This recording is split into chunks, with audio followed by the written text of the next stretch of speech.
Welcome to today's edition of the Rush 24/7 podcast. That's right, Johnny Donovan. This is Walter E. Williams sitting in for the vacationing Rush, and he'll be back on Monday. And if you want to be on a show with us today, we have a lot of work to do today. Just call 800-282-2882. Now, there is a wonderful article in the Wall Street Journal, and it's a reminder for all of us. And that is, 25 years ago today, Ronald Reagan was inaugurated as the 40th President of the United States.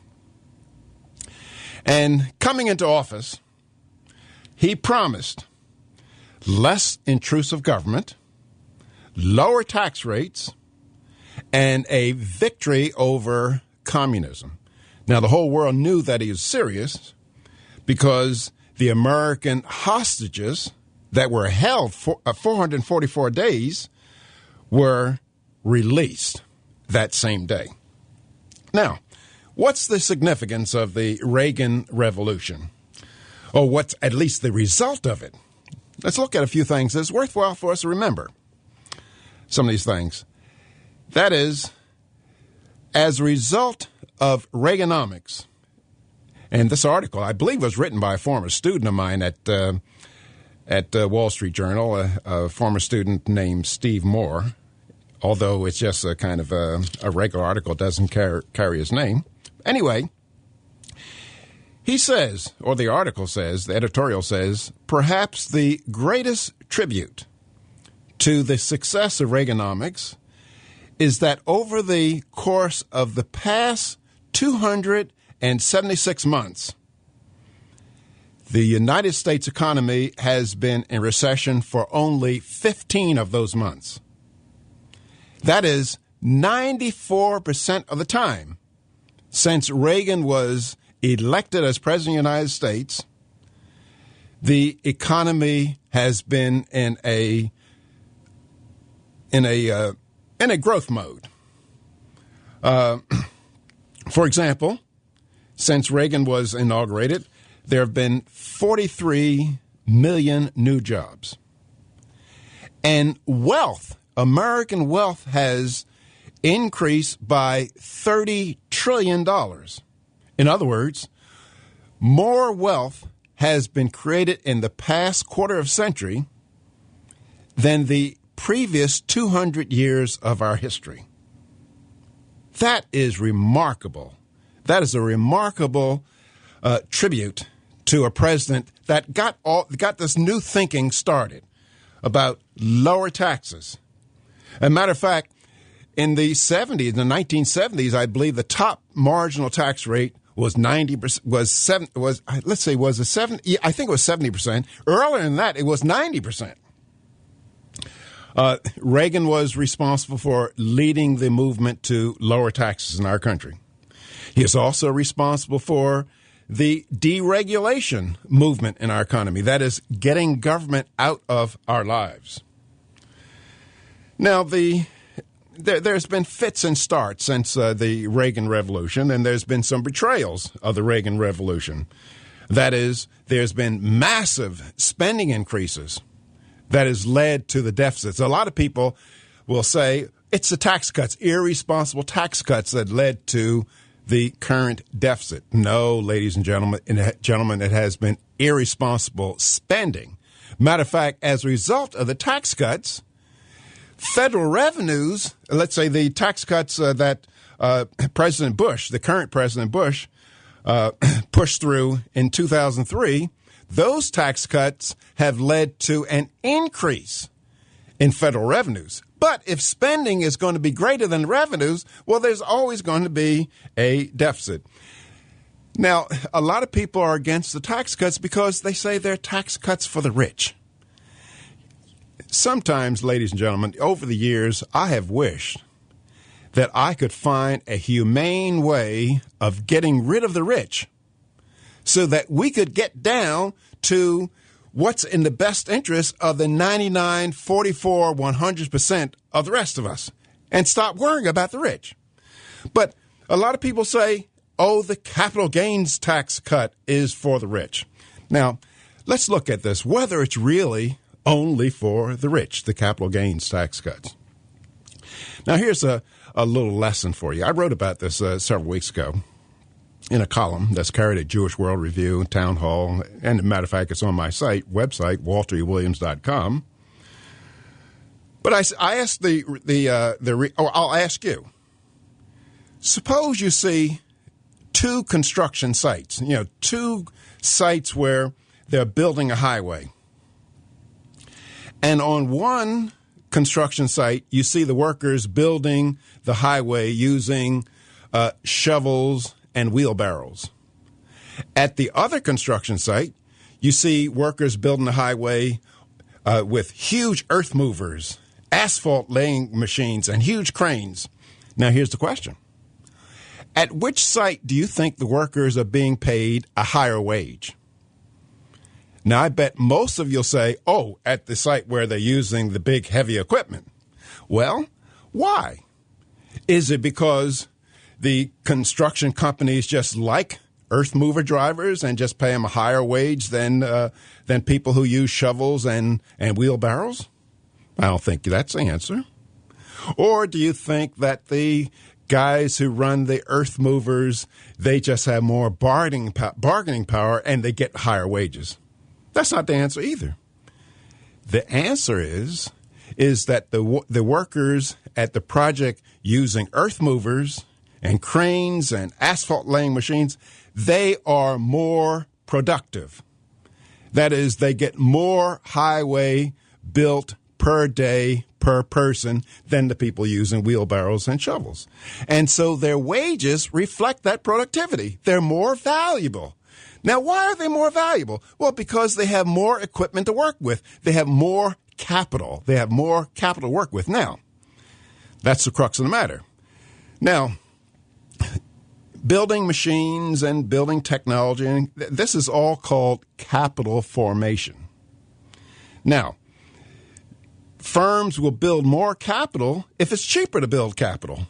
That is, the cheaper the cost of building capital, the more capital will be built, the more productive workers will be, and the higher the wages will be. And we call this capital formation. Now, things like the capital gains tax, the corporate profit tax, the tax on dividends, they raise the cost of capital formation. And so there's less of it around. So if you really care about wages, you want to make the cost of capital as cheap as possible. Now, I believe that we have the capital gains tax, and another tax that impacts capital formation is the death tax. I believe we have these two taxes that don't generate much revenue in and of themselves. That is, the capital gains tax generates something like $56 billion worth of federal revenue. That's 3% of the total revenue. And the death tax, about 1%, $25 billion. They don't generate much revenue, but they're in keeping with the philosophy of getting the rich. But when you try to get the rich, you invariably get the poor or the common man. That is, you strip him of the ability to have more equipment to work with and hence higher wages.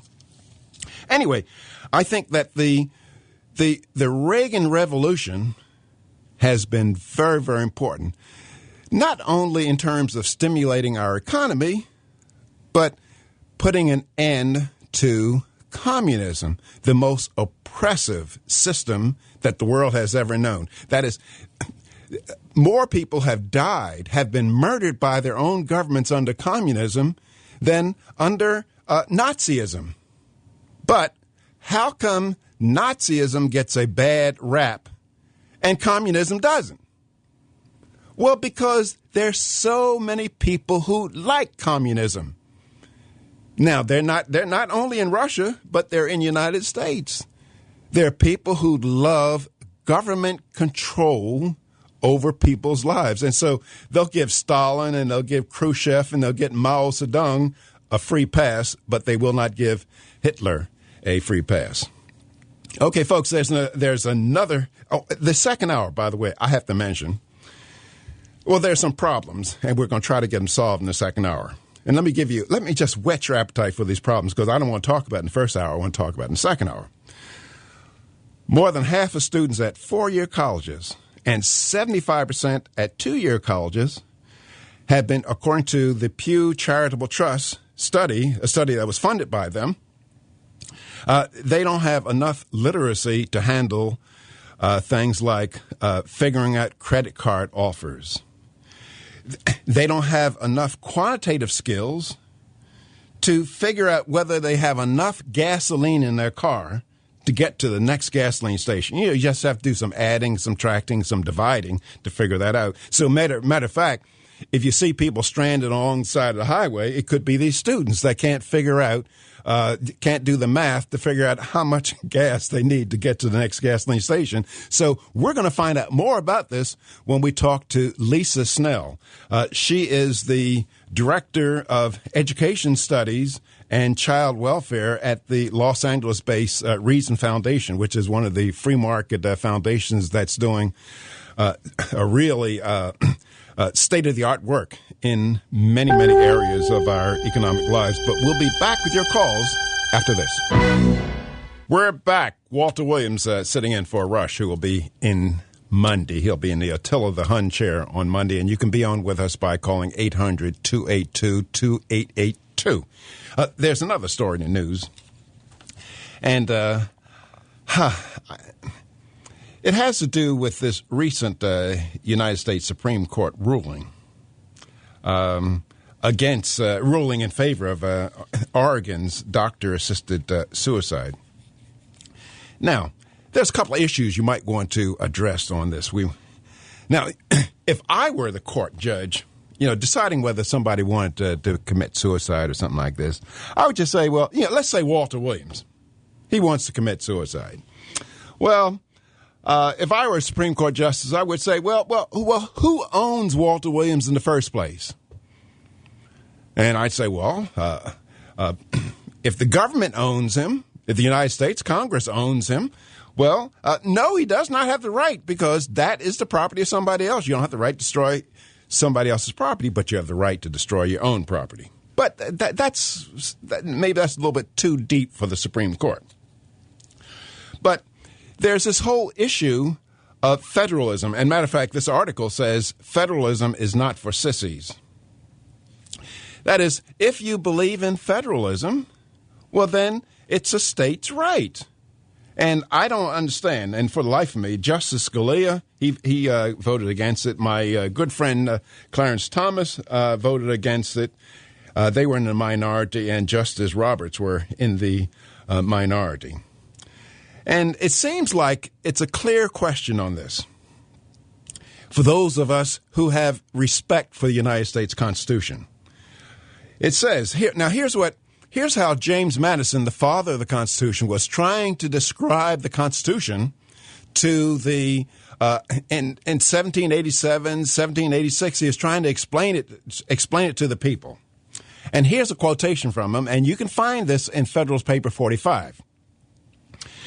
And Madison says, when they're saying, well, what is this Constitution, folks? I mean, they're asking Madison, what is this Constitution?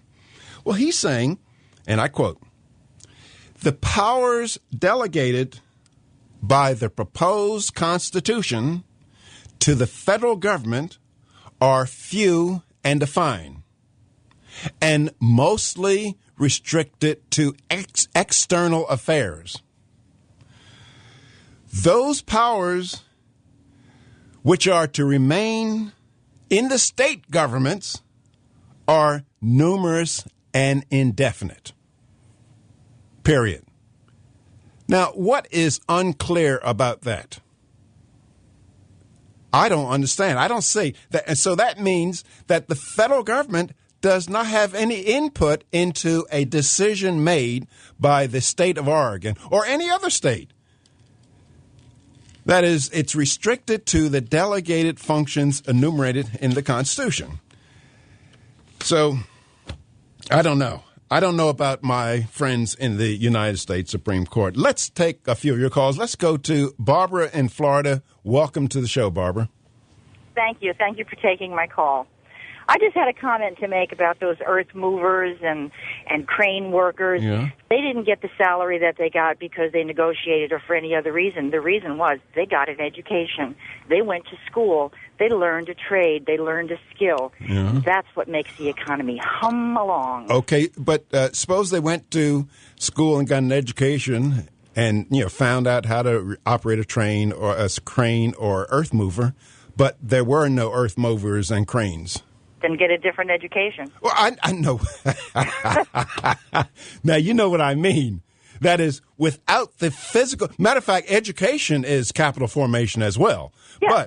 But you need the physical equipment there too, don't you? That is, if they're, you could take this crane operator to a country that did not have any cranes, and he would not get that kind of wage, would he? No, he wouldn't. Even though he had the skills to operate a crane very well. Right. I'm agreeing with you. But also you have to look the other side of the coin. If you have 100 cranes and you have no crane operators, what good are your cranes? They're no good. Right. So, my thing is get an education. When I hear people whining about being poor and having no money, well, I went to school, and not only did I go to school, I paid my own way. I went to school where they were tall ladies in black dresses called nuns, and they taught me how to be a nurse. And I worked 12 hours a day, and I got my education. Very good for you. And I don't have to whine, and I get really ticked off at people who are complaining about the minimum wage. Well, don't stay there. Go get educated. Yeah, right. Yeah, the minimum wage, or even people complaining about not earning the living wage. Doesn't that bother you when a person says, I'm not earning the living wage? And here he is talking to me. He's obviously alive. Exactly. Exactly. So what does he mean? Now I can understand this if a corpse was telling me, somebody laying in a casket saying, I'm not earning the minimum wage. I could understand that. But somebody living telling me that he's not earning the It's your standard of living. You have to decide what standard of living you want. If you want to live at that standard, then don't get educated. If you do, then go get some smarts. That's right. And thanks for calling. And, we don't have much time for another call, but there's a little tidbit that you folks ought to be aware of. According to NASA scientists, the planet Mars is undergoing significant global warming. The planet Mars. So I want an environmentalist wacko to call up the show and tell me what kind of SUVs are operating on Mars, or what kind of emissions are people making that's causing Mars to warm. Because it says in this article that according to for the past 3 summers on Mars, deposits of frozen carbon dioxide near the planet's south pole have shrunk from the previous year's size. And I just want to know, and Brett, if anybody calls, if one of these environmental wackos calls and wants to explain this to us, put them right through. Put them through instantaneously, because we have to know what's going on Mars, why there's global warming on Mars. And hold on, folks. We'll be back with your calls after this, and you can reach us by calling 800-282-2882. Folks, sometimes you have to kind of wing it a little, because sometimes the engineer gives me false signals here. It's really not my fault. We'll be back after this. Welcome back, folks. We're sitting in for Rush Limbaugh's Walter Williams, and we're pushing back the frontiers of ignorance. There's another story before I get the phone calls I'd like to talk about, and that is a story that has come to my attention, and it's about those of you who travel a lot. And it says that airline passengers, it's a new program. It's being announced by the Transportation Security Administration's Chief Kip Hawley. And it says that airline passengers who buy pre-approved security passes and have their credit histories checked and property records examined as part of a government's plan to turn over a registered travels program to private companies. Anyway, if you spend this money, you pay a fee and you have your ID checked, et cetera, et cetera. It says that you could pass through airport security lines more quickly. That is, Kip Hawley says, the program's benefits would include passengers not having to take off their shoes or coats off or removing their laptops from their cases.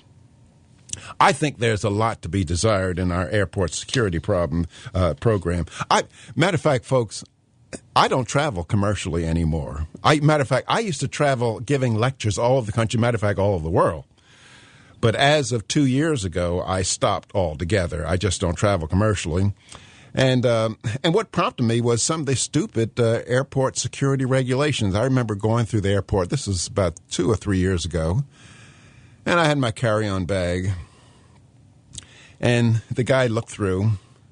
And he said, I had an eyeglass repair kit. And it had a little screwdriver in it. And the screwdriver is maybe about 3 or 4 inches. Not even that, about 2 inches. And the screener said, well, you can take the screws, but you cannot take the screwdriver. So I asked the fellow, I said, what's the chances? Do you think, what's chances of an airline being hijacked with an eyeglass screwdriver? He said, wait here. So he called his supervisor. The supervisor come all over huffy puffy. He said, what's wrong? And so I said, I asked this fellow, he wants to keep my eyeglass screwdriver. I asked him what's the chance of an airline being hijacked with an eyeglass screwdriver? He said, it's on the list. Either leave it here or you don't get on the plane. I wouldn't have gotten on the plane, ladies and gentlemen, but the people who invited me, they had gone through all kinds of very, very costly preparations. So I went. But I said, that's the last time. And so I have not been since. Now, and I think some of these regulations are very stupid. I mean, matter of fact, I wrote 3 columns that's last year. It's called Stupid Airport Regulation Part 1, 2, and 3. And as a result, I got calls from pilots.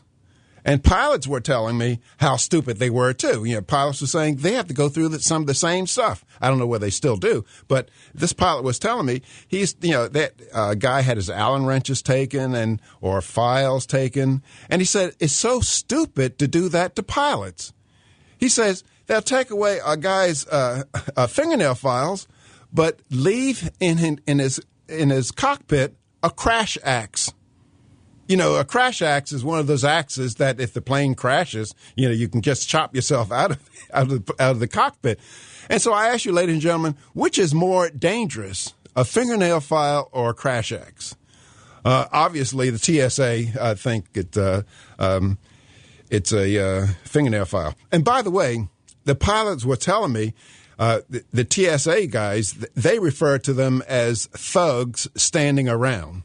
Which I think is a good idea. Anyway, I don't travel now. See, I don't use commercial airlines anymore. And look, ladies and gentlemen, I'm not beating up on the TSA so much because they have their procedures and I have my procedures, and my procedures don't allow me to cope with stupidity, except in class while I'm teaching. I'm being paid in that case. Let's go to the phones. Let's go back to the phones and welcome Al in Chicago on his cell phone. Welcome to the show, Al. Dr. Williams, it's always a pleasure. You opened the program talking about communism, and, I read The Law by Bastiat a number of years ago, and I kind of remember the introduction of the preface to his book in which he talks about how socialists refuse, as we find today among Democrats. In fact, Marion Holmes, Holmes Edelman, was on television the other day kind of making the same argument that regardless of the failure of their philosophy, they continue to argue its efficacy. They disregard how the Great Society has flopped, and Marion Holmes Edelman said, the only problem is we didn't do enough. Why is it that there is no honesty among those people, that they don't look at the absolute failure of their philosophy, admit it, and make the changes necessary to restore what our society once was, very individualistic? I don't believe that they view it as a failure. They say we meant well. That is, we had good intentions, and many people judged a policy not by its results, but by the intentions that behind a policy.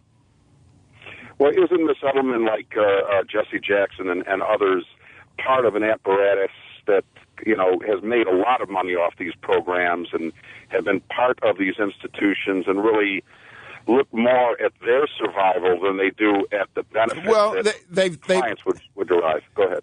Thanks. They've done very well in and of themselves. That is, many people go to Washington or they get in these various federal programs in order to do good, and they find out they do very, very well. These people who benefit immensely are the people, or let's say, for example, the GS-15s, GS-16s, 12s who run these programs. They get high salaries.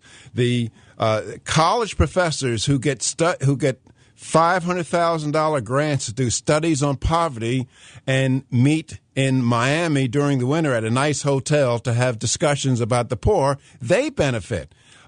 And many times the people who are calling for various programs to help the less fortunate among us, they're really kind of saying, let's feed the sparrows through the horses. Now, if you have any rural background, you kind of understand what that means.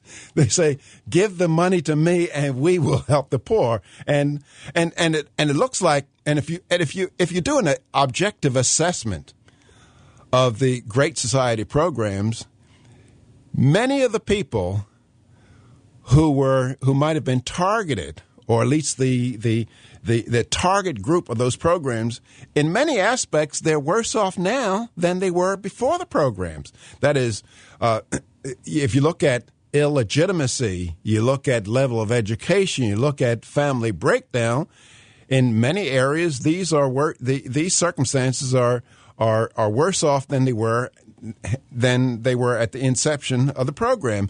And it's my opinion that the war on poverty has done more to destroy particularly the black family than the harshest slavery and the rankest racial discrimination has done. That is the welfare state has done to the black family what slavery and racial discrimination could not have done, namely to break up the black family, or actually a better term is not break up the black family, the question of the family not forming in the first place.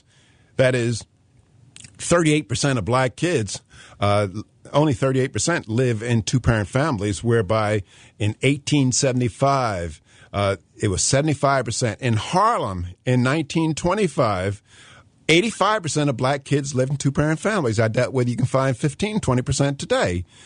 Illegitimacy rates among black kids in 1918 or the 19-teens was lower than the illegitimacy rate among black teenagers was lower than that among white teenagers.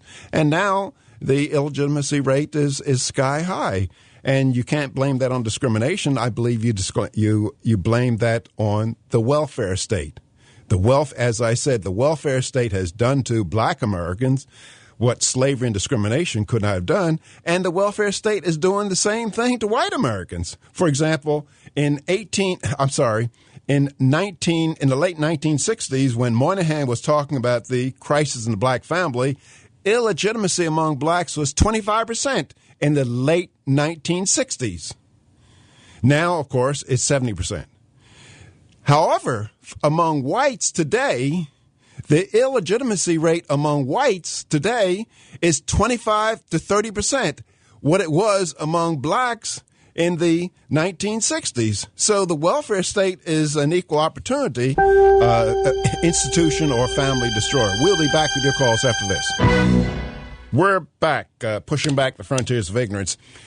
You know, one of the things we ought to think about when we look at stories, some of the tragic stories about the recent accidents in the mines in West Virginia, it's something to kind of put in the hopper to think about. First of all, Western coal from the west in the western part of the United States, is far safer to mine. That is, they use open pits or strip mining. Secondly, Western coal has a much lower sulfur content. It burns cleaner. Now, you might say, well, how come these power companies on the East Coast are not just shipping in Western coal? Well, there's a law that requires power companies to meet the emission standards by not by buying coal that doesn't emit as many sulfur, dangerous emissions, but they have to meet these standards by buying scrubbers and putting them on the stack to clean the dirty coal. And so they say the Eastern power companies say, well, look, if we have to buy these scrubbers, well, why go buy Western coal? We might as well buy the dirty coal from West Virginia. Now, who do you think pushed through legislation to require that power companies meet emission standards by having scrubbers as opposed to low sulfur coals? Oh, Kit Carson, he came up with the answer. He said it was Sheets. Yeah, you folks, you know who Sheets is. He is the senator from West Virginia. That is, Sheets Birds pushed through this legislation to create more employment coal mining in West Virginia. It would have been the power companies would be buying much more coal from Western coal mines than the ones in West Virginia and Pennsylvania. So anyway, when you think about miners, the accidents in our coal mines, you might want to ask the question, how come we're mining so much coal in dangerous conditions when we can get the coal that's even better coal in safer conditions? That's one of the unanticipated effects of political manipulation of the market. Let's go to Mark on a cell phone in Buffalo, New York. Welcome to the show, Mark. Mr. Williams. Yes. This is a true honor to talk to you. You're one of my favorite fill-ins for Rush Limbaugh. Thank you. Comment that I had to the call screener was that the government or the newspapers are always going after private industry for their accident rates. And the mining industry has improved exponentially over the years with their safety audits and always, trying to improve safety. But you never see any safety concerns or anything published in the newspaper about, say, for instance, a government organization like the Mail. I mean, there are people that are, unfortunately probably lose their life delivering the mail or hurt seriously. I never seen any reports, industry reports citing any of those. I don't know if you're familiar with that or not. But no, I'm not at all. But however, I think people give government a pass because I think they say, well, it's us, or they at least they weren't motivated by profits. That is, people, they're really hard on people motivated by profits, but if it's a non-profit organization, and matter of fact, the government is the largest non-profit organization in our country, and so you have to expect to find different outcomes when profits are not the motivation. See, matter of fact, if you look around, let's ask ourselves, in which areas of our lives are we the most satisfied, and which areas of our lives are we the most dissatisfied? Well, we're all satisfied with our supermarkets. They always have what we want when we go there. We're satisfied with our computer companies. We're satisfied with the DVD, et cetera, et cetera. They're all profit motivated. Where are the areas that we're really dissatisfied with? Well, it's the post office, it's the public schools, it's the Department of Motor Vehicles, and et cetera, et cetera. So, and the reason why we're dissatisfied in these areas where it's a nonprofit organization, why nonprofits produce all this dissatisfaction, is because they can survive whether they please us or not. That is, because they have money, they have government to take our money. Now, if Dell Computers, for example, if they had the power to take my money, they wouldn't be as interested in pleasing me. It'd be just like the public schools. So humanity is served best through the profit motive. We'll be back with your calls after this. We're back, winding down the first hour, and we just have a minute left. Let's welcome Joseph from Hartford, Connecticut. Welcome to the show, Joseph. Yeah, it was Dr. Williams. Yeah, sounds like you ran into the 5% of the morons we have working for us at TSA. Your kid was not banned, not even that screwdriver. And we also have to deal with people like Senator Dorgan and Senator Wyden having us take people's lighters away, regular lighters, which is stupid. You know, a lot of us are veterans. We know what you can use, what you can't use. You know, and we work for them. We've got a 10-year background check. Like the pilots, we can't bring any of those items through the security checkpoint either. I'll be darned. Yeah, you know, it's silly. Yeah, it is, and we need some input from insiders like you to change the show. We try. Thanks a lot for calling in, and folks, you got to tune in next hour. We're going to have Lisa Snell from the Reason Foundation to talk to us about education in America. I don't know what she's going to tell us, but she's going to give us some very, very good insights on, I think, what needs to be done, why we're continually going down the tubes in education, why our kids can't read a credit card, why they can't tell whether they have enough gas. Stay tuned.